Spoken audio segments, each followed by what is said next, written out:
කේ සුජීවා කියන්නේ රටම දන්නා ප්‍රසංග වේදිකාවට නැතුවම බැරි ගායිකාවක් කියලා කිව්වොත් ඒක නිවැරදි. ඒත් රටම පසුගිය කාලෙදී නම් කේ සුජීවා ගැන කතා කළේ අතුරුගිරියේදී සිදු වූ වෙඩි තැබීමෙන් ඇය තුවාල ලැබූ සිදුවීමත් එක්ක. කාලයක් තිස්සේ ප්‍රතිකාර ලැබූ ඇය මේ වෙන විට සුවපත් වෙලා ඉන්නවා. ඉතින් අද කියන්න යන්නේ ඒ ගැන නෙමෙයි. කේ සුජීවාගේ ආදරණීය පුංචි දියණිය ගැන. ඒ ගෙදර දඟමල් වුණු රෝස්ගේ 18 වෙනි උපන්දිනයේ පසුගියදා යෙදිලා තිබුණා. ඔන්න ඉතින් ඇගේ උපන්දිනේ දවසේ ඇය පුදුම කරන සාදයක් සූදානම් කරන්න රෝස්ගේ අක්කා අංජලි වගේම ඇගේ අම්මත් ගොඩාක් මහන්සි වෙලා තිබුණා. ඔන්න ඉතින් මේ ලස්සන දවස මෙන්න මේ වගේ සමරන්න කේ සුජීවාගේ පවුලේ හැමෝම එකතු වෙලා තිබුණා.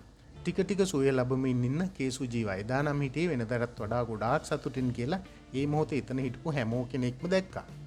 අපිට ලැබිලා තියෙන තොරතුරු වලට අනුව කේ සුජීවා මේ අවුරුදු කාලේ ඉඳන් ප්‍රසංග වේදිකාවටත් ආයෙ එකතු වෙන්නත් සූදානමින් ඉන්නවා කියලා තමයි දැනගන්න තියෙන්නේ.